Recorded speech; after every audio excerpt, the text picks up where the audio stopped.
Okay then guys, so today we're going to be talking about the potential for Elden Ring DLC after the fiscal year has ended March 31st, 2022 with the financial results from Kadokawa.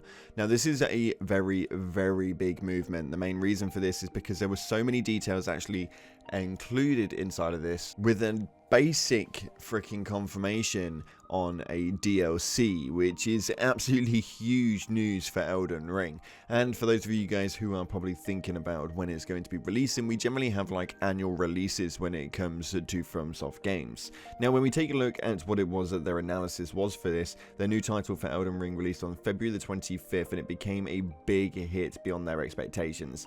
And they soon realized that after the release of March 2022, the cumulative worldwide shipments surpassed 13.4 million, which is absolutely mental. Now we also know that there may potentially be some new titles in the pipeline with information that was required from them in the quarter year-on-year analysis / news, where they state that in the fiscal year ending March 31st, 2023, sales related to overseas shipment from Elden Ring is expected to contribute to the results. In addition, multiple new titles are in the development pipeline, including original titles and game adaptations of Kadokawa animation properties, which is absolutely huge to think that there might be some new titles that could be coming from FromSoft in the near distant future. And as far as what they are, it is yet to obviously be disclosed. With them obviously being in the development pipeline, it's not really anything we should be hearing for quite some time.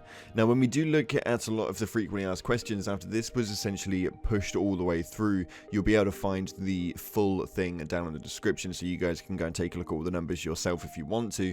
But the sales numbers were just absolutely mental, and the actual profit margins were just so damn high, it just exceeded their expectations beyond belief. And to be completely honest, during the end parting, which is obviously where they ask most of the questions, but some of the frequently asked questions were actually quite interesting and relatively modest to say the least. As we all know, Elden Ring has absolutely struck and swept the entire world at the moment, and this is something that nobody really can deny. And during this investors call, it kind of rung true, with a lot of the frequently asked questions actually all being about Elden Ring, which is relatively interesting to say the least. But there is one question in particular which is really interesting. And it was this one right here, which says, what is the forecast sales and copies shipped for Elden Ring for the fiscal year ending March 31st, 2023?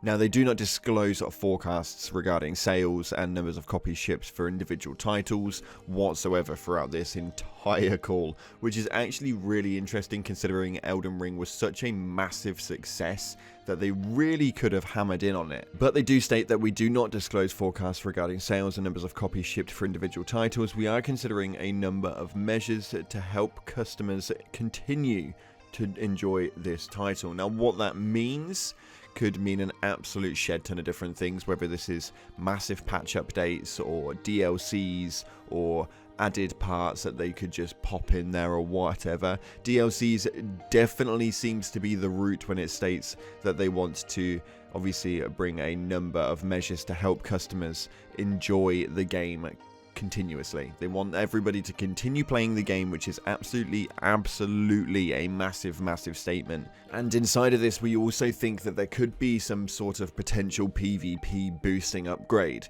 some style of ranking system, if you will. When we look at what things that have just been found in the in-game files, and I mean just found in the in-game files, we have this image right here, which obviously states that there's a bloody finger rank advanced, hunter rank advanced, I can never say that word, but yeah, a load of rank advanced images. These have just recently been found in the in-game files. Now we don't know if this is cut content or if this has recently been added in. Now I can't actually imagine this being cut content whatsoever, as there's no real reason why they'd need to cut this at all, but a ranking system would really change the game up for Elden Ring as far as the PvP scene. As far as anything PvE, we are yet to wait on any new storylines or anything like that. that. But this really is interesting on a basis of everybody's conversations on Colosseums and the way that the whole arena battles could go as far as PvP scene, especially with the way that PvP is right now. It is hella broken. There are so many glitches and bugs and people just standing there and AFK farming that they've made it all completely open world to the point of the PvP way of working.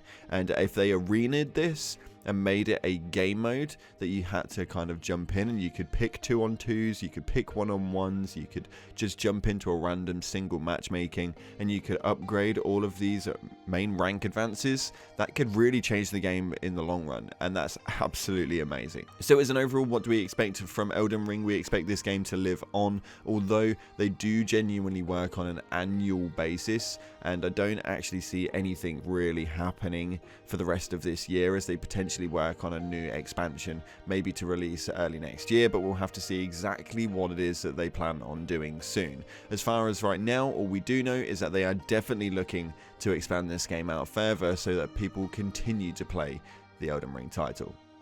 Thank you so much again for watching, guys. If you haven't already, smash that beautiful blue thumbs up and subscribe with post notifications turned on. I appreciate all your faces, but as always, up until the next time, I'll see you in the clouds.